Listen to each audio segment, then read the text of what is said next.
Oi, gente! Estamos começando mais um EduCast, o podcast que traz informação, tecnologia para você. Hoje a nossa convidada é a doutora Eide Alana Fara, tá certo? Fará. Fiquei ensaiando isso aqui antes para não falar besteira, acabei aqui pedindo ajuda dela. A Eide, ela é biomédica, mestre e doutora em imunologia clínica, é pesquisadora na Fundação SECOM. Ela é especialista em análises clínicas também, é assessora científica, é esposa, é mãe de 2 filhos lindos, é aquela famosa mulher de multitarefas. E hoje a Eide também está trazendo um assunto, vem debater com a gente um assunto importante em relação ao nosso Março Lilás, que é o mês de conscientização da saúde da mulher. Acho que não tem uma outra pessoa melhor para estar falando sobre isso. A formação da Eide foi baseada nesses conteúdos de saúde da mulher. E aí eu quero que tu conte um pouquinho como é que foi a tua formação, por que esse assunto te atrai. Então, vamos lá. Primeiramente, obrigada pelo convite, né? É muito satisfatório a gente ser reconhecido assim, né? Para que a gente possa falar sobre esses assuntos que são tão importantes para a sociedade, né? Sim, de fato. Ainda mais que é um assunto que eu vivenciei por toda a minha trajetória acadêmica. Então, desde quando eu iniciei, estava finalizando a graduação, eu comecei a estagiar voluntariamente na Fundação SECOM, de forma já pensando no mestrado, né, doutorado, toda aquela. Já tinha feito IC, então eu iniciei lá justamente nessa pegada da saúde da mulher. Mulheres com câncer de colo de útero, rastreio, metodologias moleculares para detecção de HPV. Então eu iniciei lá atrás, quando eu estava me formando. E durante toda essa trajetória, né, eu pude trabalhar com várias populações, né, de mulheres, né?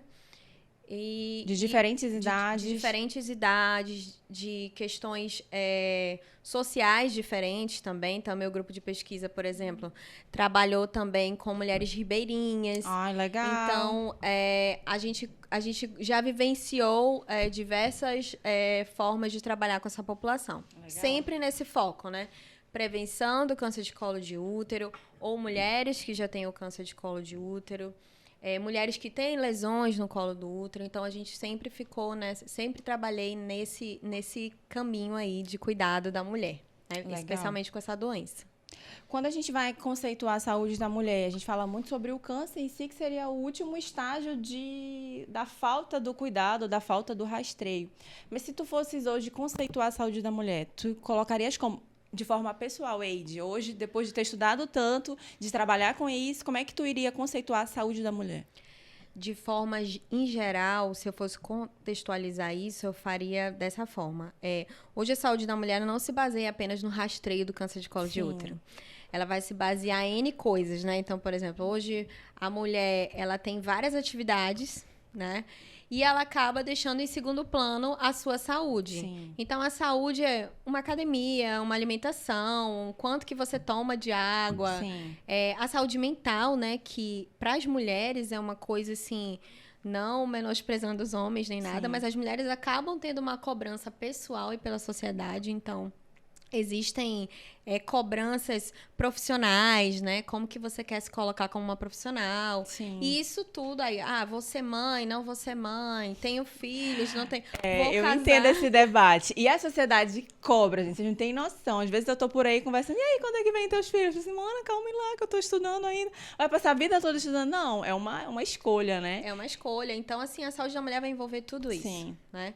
E hoje a gente vê também uma mudança de comportamento na mulher, né? Sim. Antes a mulher iniciava, casava e tudo. Hoje a gente vê mulheres indo para a questão profissional, depois ela querendo casar, Sim. engravidar ou não também.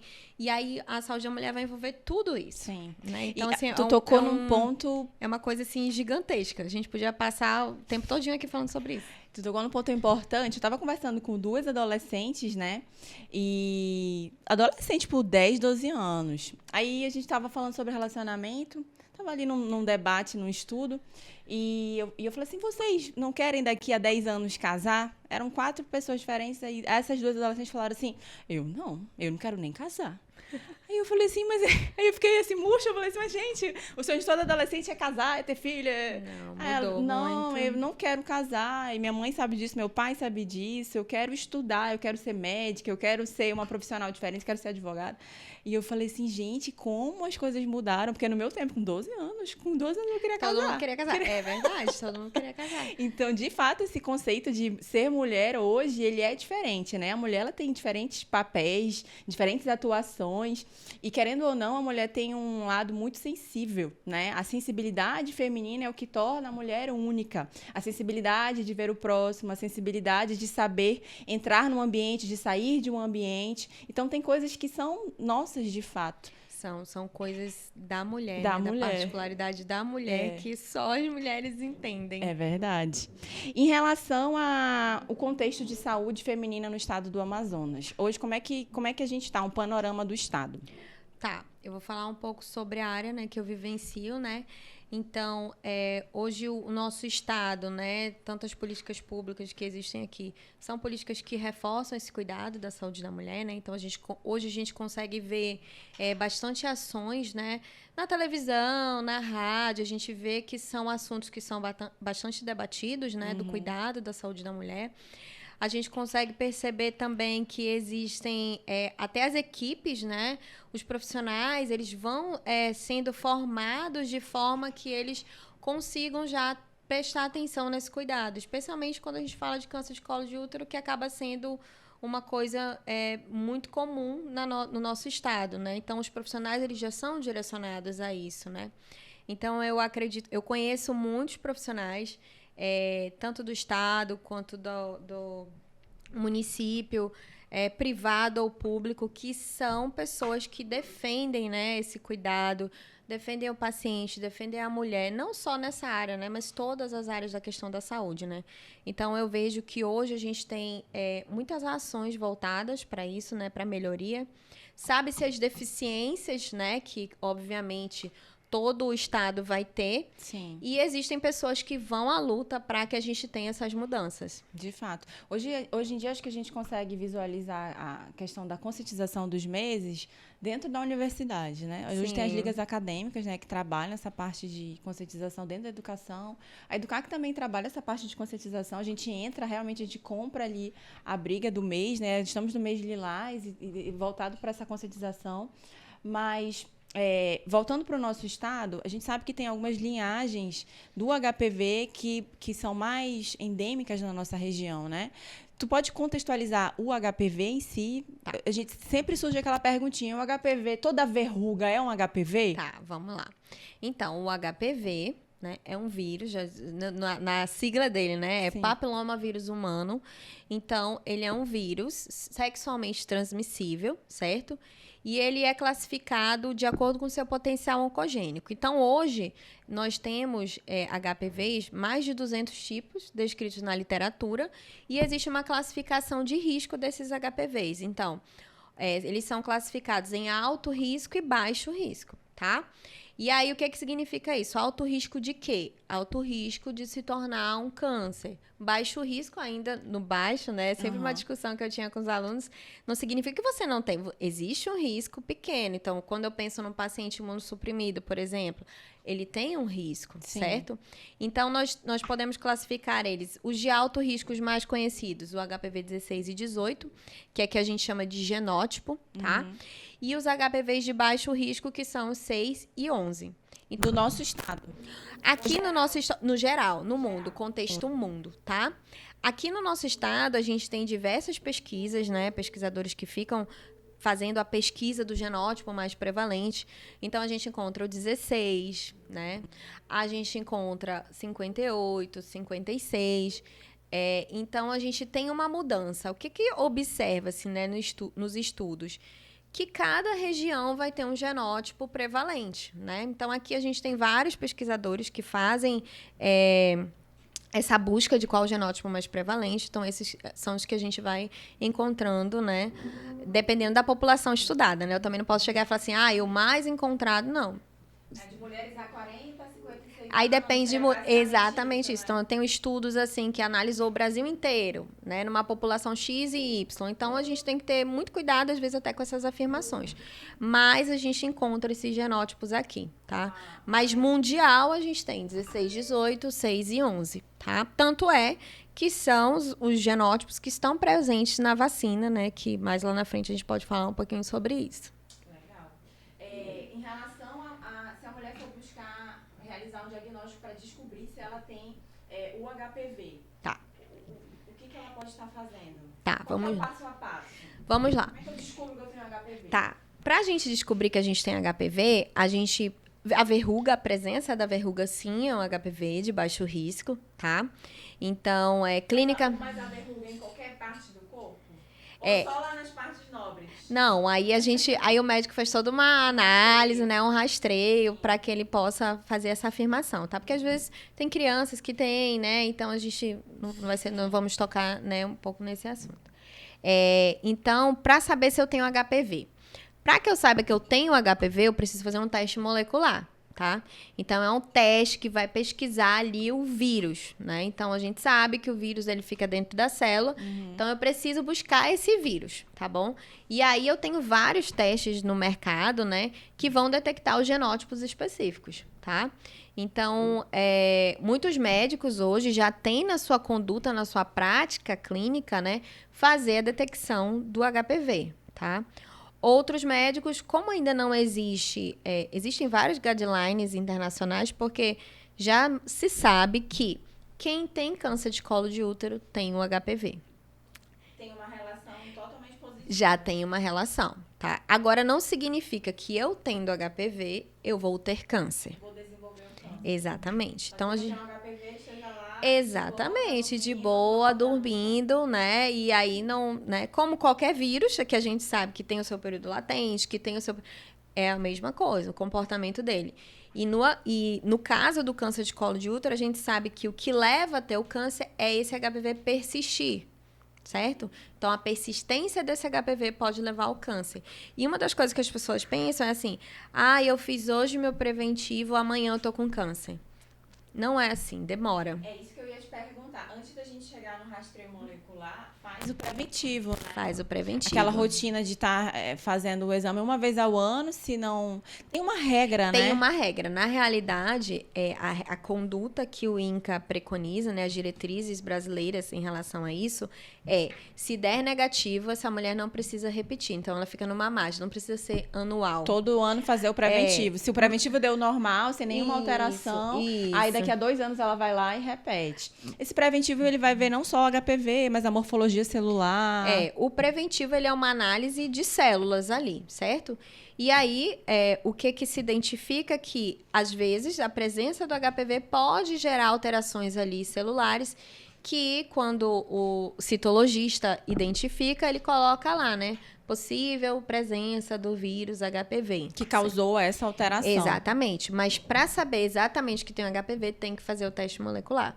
Mas o teste principal para rastrear o câncer de colo de útero hoje é a citologia, o exame preventivo. O preventivo. Né? Ou citologia convencional, ou citologia em meio líquido, mas é o preventivo. Legal. Aqui, mulheres na faixa etária que iniciaram a relação sexual ou na faixa etária de 25, né, a 64 anos, que é o que é preconizado. Mas a gente vê que mulheres jovens se iniciam a relação sexual já começam a fazer esse rastreio. Sim. Que a gente precisa lembrar também que eu não tenho só HPV. Sim. Eu tenho outras ISTs também que também podem ser identificadas. Então, é importante a mulher sempre estar tendo aquele atendimento, aquele cuidado, indo na ginecologista, né? As mulheres, elas acabam tendo esse, né? Todo ano é sagrado, ela vai fazer essa consulta. Para buscar também outras ISTs ou outras coisas. Até a própria alteração hormonal, né? A mulher, ela tem fases e ciclos hormonais. Então, nesse processo de fases e ciclos hormonais, altera-se tudo na vida de uma mulher, né? A mulher, ela vive em constante alteração. Altera-se o humor, altera-se o libido, altera-se a vontade de viver. E, querendo ou não, os hormônios, eles influenciam de forma direta nessas alterações. Então, a forma precoce ou a forma preventiva seria a realização do preventivo. Isso, hoje o preventivo, o SUS oferece ele? Oferece. De forma gratuita? O preventivo, ele é oferecido de forma gratuita no SUS. As mulheres podem buscar uma OBS mais próxima do seu bairro e tá realizando. Aí ele tem algumas particularidades que eles vão estar informando, não ter tido relação sexual, não usar duchinha, não usar creme vaginal. Por quê? Porque vai acontecer uma coleta ali no colo do útero, um esfregaço ali daquelas células, né? Para que se possa ser analisado. Então, é bem importante que a mulher siga esses cuidados, né? Para que tenha uma análise satisfatória, né? Do profissional que vai corar e vem toda a outra parte, né? Que é mais a parte técnica, né? Mais a parte laboratorial. A parte laboratorial. Como é que tu colocaria como fator de risco ter o HPV? Qual é o grande fator de risco para eu adquirir o HPV hoje?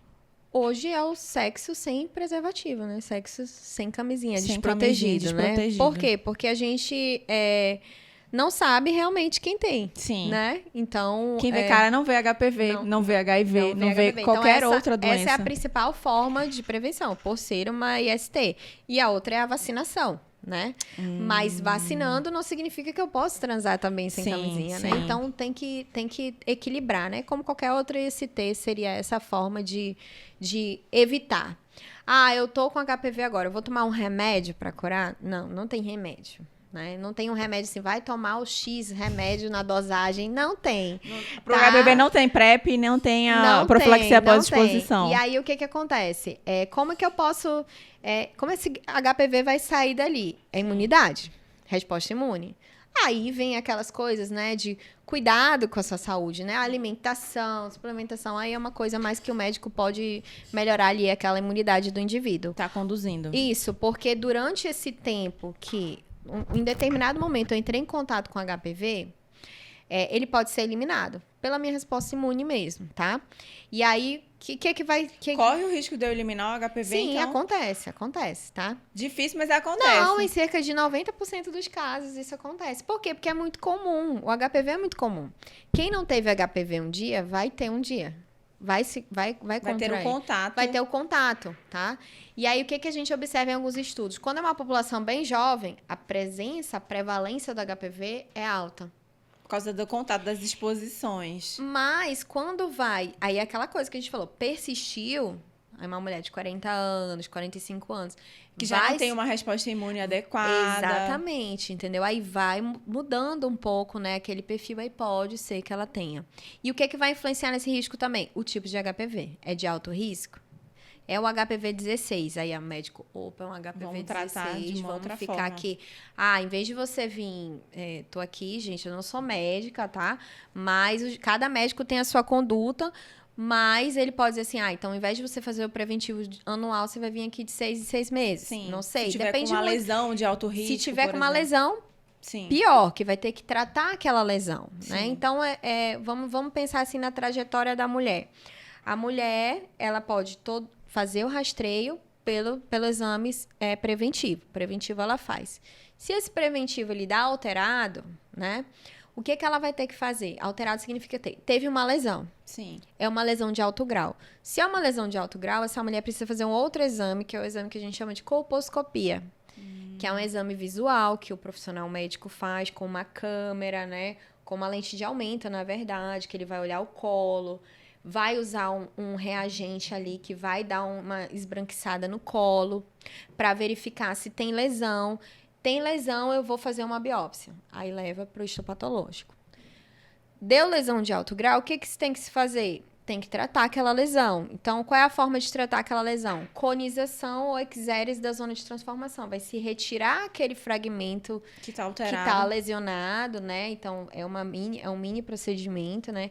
Inclusive, quem tiver curiosidade para conhecer, pode acessar as redes sociais da Fundação Secom, porque aparece muita coisa lá, né? Que fica... informando os pacientes legal. O que é, como é que é o procedimento. Tá bem interessante, assim, pra pessoa. Bem didático. Bem didático. Legal. E aí faz isso. Não, deu um câncer. Logo que analisou a patologia, deu um câncer. Aí já muda a conduta, né? Porque aí é um câncer, vai ser avaliado outras coisas, vem químio, vem outra conduta, né? Tu acha que mudou um pouco o perfil da doença? Porque quando a gente pensa em câncer, a gente pensa muito em pessoas que já estão numa idade um pouco mais avançada, pessoas que já teriam ali uma certa comorbidade. assim, isso é uma mentalidade que a gente tem de anos atrás, né? Tem câncer, já é um senhor, uma senhora, tem 60 anos, 70 anos. Mas tu acha que mudou um pouco o perfil disso? Tu acha que pessoas mais jovens estão desenvolvendo o câncer? Sim, nós temos, né? Tanto é que nós temos pacientes jovens com câncer. 19 anos, por exemplo. 19 anos, por exemplo. Nossa, é exposição. No meu doutorado, eu tive pacientes com essa idade. 19 anos. 19 anos. Eu chutei aqui, mas não sabia não. Não foi combinado não, viu, gente? Mas tem. E aí é muito relacionado à exposição, né? Aí a gente entra em outros fatores culturais, outras questões também. Sim. Mas o fato é que, tendo o HPV, eu tenho um risco, né? Existem até países que já melhoraram como eu posso dizer, essa classificação de risco conforme o genótipo, como é que vai ser a conduta, já está bem organizado, né? No Brasil, a gente está tendo essas mudanças agora, recente, né? Principalmente pelo INCA. Então, por exemplo, agora que foi aprovado no SUS, né? Recente, agora no início do mês, que pode se utilizar métodos moleculares, né? Sim, foi aprovado há uns 8 meses atrás, né? Mas agora que foi divulgado, né, e tal, Sim. então eles fizeram todo um documento, né? Então agora que vai começar a se discutir isso para implantar no SUS, né? Então isso é muito importante, porque quando eu utilizo um método molecular, o que a gente precisa entender? Que já existe, já está relacionado. Quem tem câncer de colo de útero tem HPV. Então, já sei a causa. Uhum. Se eu sei a causa, eu preciso evitar. Como eu vou evitar? Preservativo e vacinação. E a gente não participa da vacina porque a gente já tem a idade avançada, mas eu posso tomar no particular se eu quiser. Faz um rastreio primeiro. Pode fazer também, para verificar se tem ou se não tem. A vacina, ela faz cobertura de todos esses genótipos de alto e baixo risco? Sim, a quadrivalente, que é a que está disponível no SUS. Tá? A vacina que está disponível no SUS é a quadrivalente, que está incluso os HPVs 16, 18, 6 e 11. Que é a vacina que iniciou-se, né? Por exemplo, aqui no nosso estado, foi o primeiro estado a vacina ser incorporada devido ao nosso elevado índice de câncer de colo de útero. Meninos e meninas podem ser vacinados de 9 a 14 anos. Então, quem não vacinou seus filhos, vacine seus filhos. Por favor, proteção vacine contra o HPV. E assim, gente, a gente está falando de câncer de colo de útero, mas já tem vários relatos de que o HPV também está envolvido em outros cânceres. Câncer de garganta, câncer anal. Então, isso é câncer de cabeça e pescoço, câncer de pênis. Então, câncer de vulva. Então, a gente tomando a vacina, a gente consegue prevenir outras formas do câncer relacionadas ao HPV. Né, que estão relacionados ao HPV. Ainda falando de dados epidemiológicos, hoje no Brasil a gente tem o câncer de pele como o campeão, né, o principal câncer que mais acomete a nossa população. Uhum. O segundo é o câncer de mama. Né? Eu ainda fiquei chocado com essa estatística porque a gente tem acesso à política pública para fazer ali o rastreio. E o terceiro é o HPV no Brasil. Câncer de colo de útero. Câncer de colo de útero, perdão. No Brasil. Agora, no nosso estado, isso muda. É o câncer de colo de útero que está... Hoje, ele está em segundo, né? Ele fica mama e colo de útero, né? Mas a gente ainda tem níveis altos, né, de câncer de colo de útero, né? E a gente consegue ver também a mortalidade, que é alta na nossa região norte. Sim. Tu acha que a mulher demora muito para buscar o rastreio? Com certeza. Tu acha que a maior dificuldade está dela não procurar ali a solução? Eu acho que é um conjunto de coisas, né? Por exemplo, a gente vive na região norte, a gente vive no Amazonas. O Amazonas, ele tem uma particularidade da nossa região. Geográfica. Então, assim, a mulher que está na capital, ela busca o atendimento, né? Sim. Então, a gente percebe que são mulheres que entendem. Mas existem mulheres que não têm o conhecimento. Durante o meu doutorado, eu posso falar isso. As mulheres que eu entrevistava, elas... Foi a primeira vez que a senhora fez o preventivo? Foi a primeira vez. Então, elas nunca tinham feito o rastreio também, né? Então, aí por isso que eu digo que são vários fatores. A gente tem que trabalhar as políticas públicas, né? Nós, profissionais da área da saúde, a gente tem que fazer a nossa parte também, falando sobre a importância do rastreio, do cuidado. Isso aqui é extremamente importante, porque às vezes as pessoas sabem, mas não têm uma noção de, né? Então, muda um pouco, né? Muda bastante. Falando do interior, eu já ouvi alguns relatos de quando mulheres estão ali realizando o método ou realizando ali um rastreio, uma investigação, porque interior, cidade pequena, todo mundo se conhece, todo mundo Sim. fala de todo mundo, né? E quando a mulher está nesse processo de buscar alguma informação, ela entra na boca do povo, né? Isso em cidades pequenas do Sim, interior. Isso gera um grande tabu na cabeça de uma mulher. Tipo assim, eu vou buscar ajuda médica e todo mundo vai falar de mim? Né? E tem a questão também da vergonha, né? Dos profissionais, exatamente. né? Então, assim, a gente bate em várias... Por isso que eu disse, são várias coisas envolvidas, né? E aí também a gente acaba caindo numa questão assim, a mulher tem todo um trajeto para ela percorrer até ela achar um tratamento, por exemplo. Que também, às vezes, não é fácil, né? Às vezes, por exemplo, o pessoal que é ribeirinho, para ele vir para a capital, ele tem que conseguir diesel, ele tem que vir ele tem que trocar a farinha pelo, né? Sim, então, ele tem várias para que ele possa vir para a capital. Sim. Aí imagina para ele fazer um tratamento de câncer, por exemplo. Como é que ele vai ficar? Como é que ele, né? Vai ficar na casa de um parente, vai dormir não sei como é que vai ser? aonde. Aí isso eu tô falando de pessoas ali, mas até as mesmas pessoas da capital, né? A gente falou aqui das mulheres que são com multitarefas. Acaba que chega uma hora que ela não se prioriza. E pode acontecer com ela também, Sim. mesmo ela tendo todo o conhecimento, sabendo da importância. Então, assim, são várias coisas, né? São várias coisas. Imagino tu tendo que lidar com diferentes tipos de pacientes, né? Tu não muito... entrava um pouco na vida deles, assim, tipo, muito, se porque aprofundava? No caso do pesquisador, a gente tem que ter muito cuidado, né? Principalmente pacientes que são dentro do hospital lá, né? Então, assim, existe toda uma situação para que você faça uma pesquisa. Então, assim, a gente não fazia a pesquisa de qualquer forma, né? Sim. Tinha aprovação no comitê de ética, tinha a forma como que você vai falar com o paciente, né? E muitas das vezes ela chegava e falava tudo da vida dela e às vezes um questionário, né, que era muito rápido, ficava 1 hora lá, 2 horas e assim, você aprende muito, né? É uma troca, né? É uma troca ali é muito... Eu gosto muito disso, né? Eu sempre achei que eu podia fazer a diferença ali para elas, né? Então, você acaba fazendo parte ali, né? Sim. Mesmo que possa ser para que... todo mundo faz pesquisa com HPV, todo mundo sabe disso do HPV. Mas você está fazendo, você vê que está mudando ali, por exemplo, essa paciente que teve lesão, a gente vai testar HPV. Eita, ela tem HPV, então já muda a conduta dela, né? Já auxilia ali o médico. Então, olha só, isso já está mudando, direcionando a forma que ela ia ser conduzida. E aí, às vezes é pequeno, né? Assim, mas não, é uma pessoa...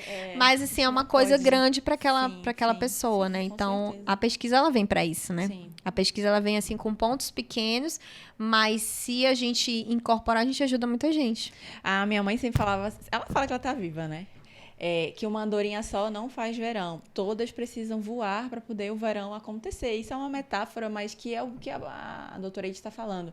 Não é só porque a minha pesquisa trabalha só com eixo, todo mundo está trabalhando em prol de buscar melhorias. A nível de mundo hoje, o que tem de estratégia global? Tá, aí em 2020, né, que a gente teve a pandemia, a Organização Mundial de Saúde falou assim, olha, vamos acabar com o câncer de colo de útero. Então, teve uma convenção, se eu não me engano, acho que foi em Genebra. Posso estar equivocada, mas eu não estou lembrada. Foi em 2020 e falou assim, olha, a gente vai ter 3 ações para a gente erradicar o câncer de colo de útero. Primeira, vamos vacinar. Legal. Vacinar 90%, né, dos adolescentes. Por quê, gente? Vacinando o adolescente, né, o estudo já mostra que a vacina ela tem a eficácia, né? Então, vacinar 90%. E, no caso, tratar, porque a pessoa que foi diagnosticada com uma lesão ou com câncer, ela precisa ser tratada, né? Então, esse é o terceiro. E o segundo seria rastrear por HPV. Então, rastreio. Usar uma metodologia, né, molecular para identificar o HPV. Aí a gente muda um pouquinho do jeito que a gente conhece, né? Alguns estudos, inclusive essa semana teve um evento do Ministério da Saúde que estava falando tudo sobre isso e os estudos que estão sendo feitos no Brasil para a gente mudar um pouquinho essa conduta que o Brasil tem. E eles estavam falando assim, então assim, a gente vai rastrear pelo HPV, vou detectar o HPV, depois eu venho com a citologia daquela mulher que deu positiva. A mulher que deu negativa, ela pode ficar tranquila ali 5 anos, ou dependendo de qual vai ser a conduta, o guideline que eles vão decidir. Então, eles vão fazendo esses estudos no país. Tudo vai gerar em torno do HPV. Tudo vai gerar em torno do HPV. Pela sensibilidade, né? Aí a gente está Entendi. falando de uma sensibilidade, Sim. né? E uma especificidade que o teste oferece. E eu já sei a causa. Aí a gente volta de novo na causa. A causa é o HPV.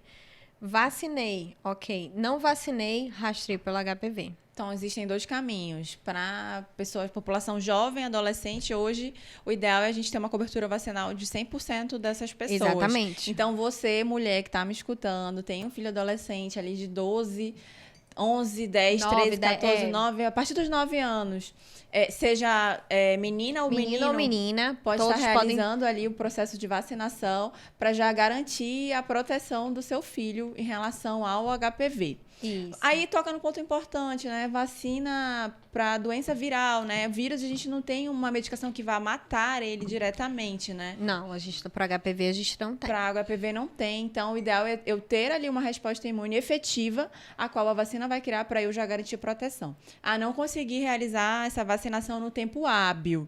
Já comecei ali a minha vida sexualmente ativa, já tenho exposição, e agora eu vou ter que fazer o quê? Rastrear, para ver, fazer o acompanhamento, né? Isso, aí, mas lembrando que hoje no Brasil é feito o preventivo, tá? Fazer Hoje o rastreio fazendo preventivo. Preventivo. Aí o seu médico, conforme for, ele pode dizer assim, não, vamos testar para HPV, né? Aí vai, né? Mas hoje a conduta é preventivo, né? Aí, se caso o preventivo deu positivo, eu vou lá e faço A outro rastreio, que é para Isso. ver se é o HPV. Para ver, não. Possivelmente quase 100% dos casos. Sim, a gente tem que lembrar também que uma lesão no colo do útero, o ato sexual também gera uma Sim, lesão, né? gera um processo inflamatório. Gera um processo inflamatório. A mudança hormonal da Sim, mulher, sim. às vezes gera um processo inflamatório ali, né? Que não é bem uma lesão, é só um processo inflamatório. Sim. Então, tem que avaliar. Cada caso é um caso. O médico vai fazer a coleta, o citologista maravilhoso, né? Principalmente os que são aqui do Educac, Estamos né? aqui na Educac, viu, gente? Citologista. Exatamente. Se você quer ser um citologista top, vem para Educac. Exatamente. Vai analisar e vai dar um laudo ali, e o médico vai ter uma conduta ali. Então, Legal. a gente tem que saber que existem já essas ferramentas, né? Que o país ele tá querendo modificar como é que vai ser o rastreio, certo? E os médicos, com certeza, todos os médicos eles já estão trabalhando dessa Tendo forma. essa adesão Tendo desse essa processo de adesão desse rastreio. processo de rastreio. Legal. Aí, mesmo que você não tenha tomado a vacina, eu sou mais velha, eu posso tomar vacina? Pode, você pode tomar vacina. Eu vou tomar no SUS? Não. Aí no SUS você não vai conseguir tomar porque tem uma restrição, né? Para as crianças de 9 a 14 anos, para pacientes imunossuprimidos, né? Tem uma restrição lá no SUS. Mas você pode tomar num ambiente privado, né? Que aí você tem outra opção de vacina também, que é a vacina nonavalente. Nonavalente. Isso, que aí ela já tem... Vamos anotar. Anota aí. Nonavalente. Aí a nonavalente vai ter para 9 genótipos? 9 genótipos. Deixa eu só ver aqui, porque eu tinha até anotado aqui. 9 Então, genótipos. o SUS, ele oferece a quadrivalente, que são para os Isso. principais. E a nonavalente seria a que a gente, se fosse buscar ali na rede privada, pagaria para estar se Isso, vacinando. exatamente. Então, hoje eu, uma senhora que Pode, sou né? de 30 anos, posso estar realizando... ali tomando uma vacina nonavalente. Sim. Uhum. E aí, se eu tomar nonavalente, eu vou prevenir 9 genótipos. Isso. Amo. Olha, gente, aqui é só E aí, cultura esses e informação. genótipos, gente, eles já estão... a vacina foi desenhada porque são genótipos que são encontrados também no mundo, né? São genótipos oncogênicos, né? E que existem risco também para o desenvolvimento do câncer de Então, colo de por útero. mais que a pessoa já tenha tido uma exposição sexual, e, por exemplo, eu já tive exposição sexual, mas nunca fiz um genótipo de HPV, nunca fiz um painel para saber se eu tenho algum tipo ou não. Tá.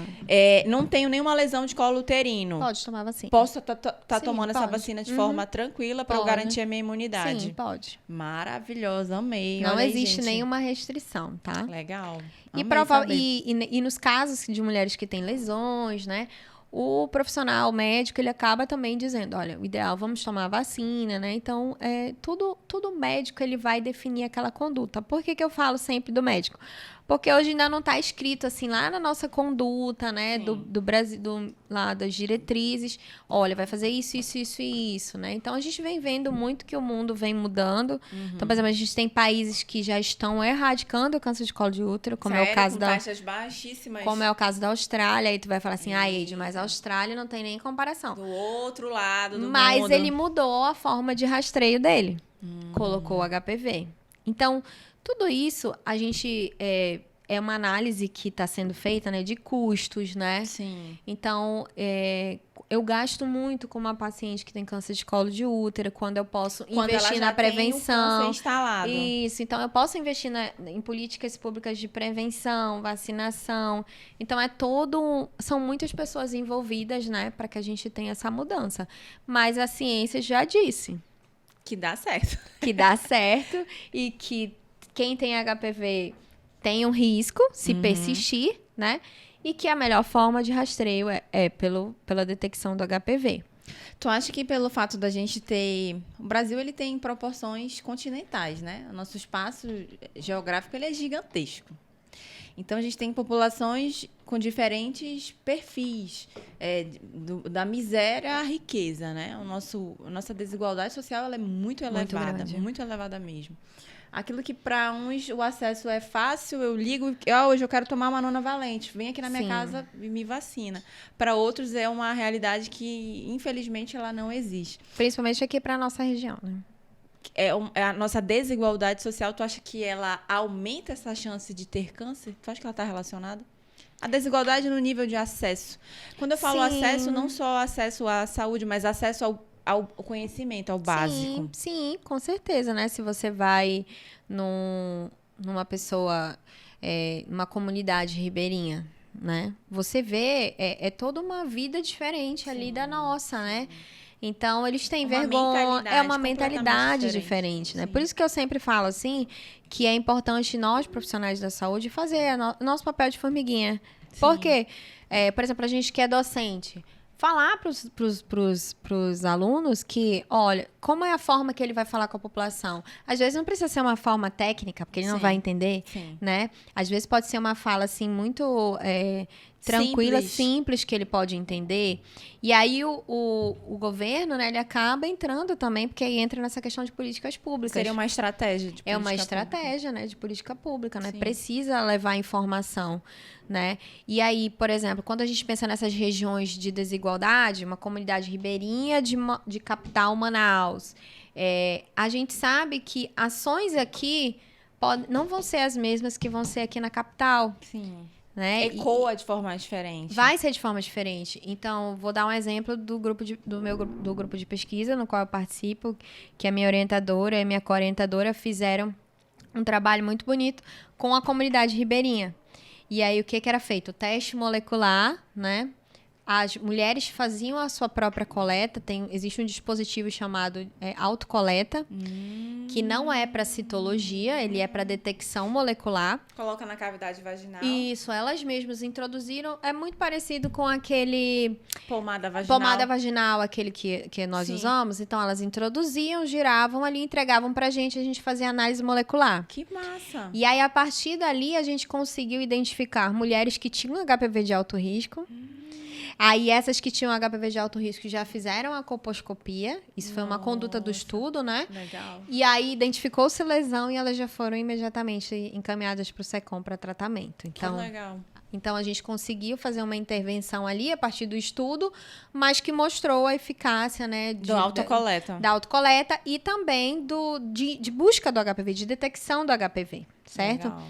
Então, hoje o trabalho do Ministério da Saúde, por exemplo, pelo que eu venho vendo nas discussões, é esse, né? Como que cada região vai trabalhar, mas a gente já sabe, vamos fazer detecção do HPV, vamos trabalhar com vacinação, vamos tratar quem precisa ser tratado, né? Legal. E aí são várias nuances que vão, né? Aí tem questões políticas, tem questões de recursos, financeiras, então envolve muitas coisas, né? Mas já é uma realidade que eu, como que trabalho na área, eu falo assim, hoje já estão falando disso, eu já fico assim, eu já fico empolgada, né?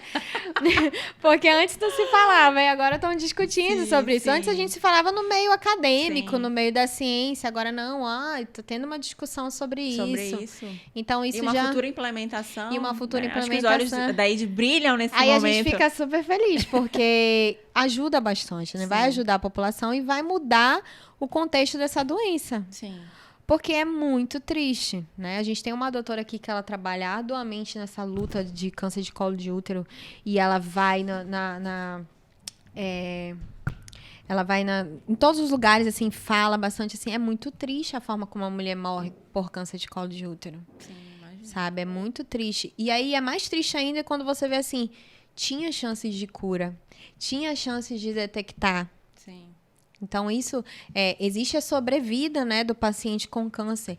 E quando se identifica precocemente, ele tem 95, 97 chances, entendeu, de cura. De cura. E o câncer de colo de útero, ele acaba sendo o câncer que mais tem chances de cura. Que coisa, né? Só que a gente precisa o terceiro agravo de detectar. câncer no mundo. Só que a gente precisa detectar.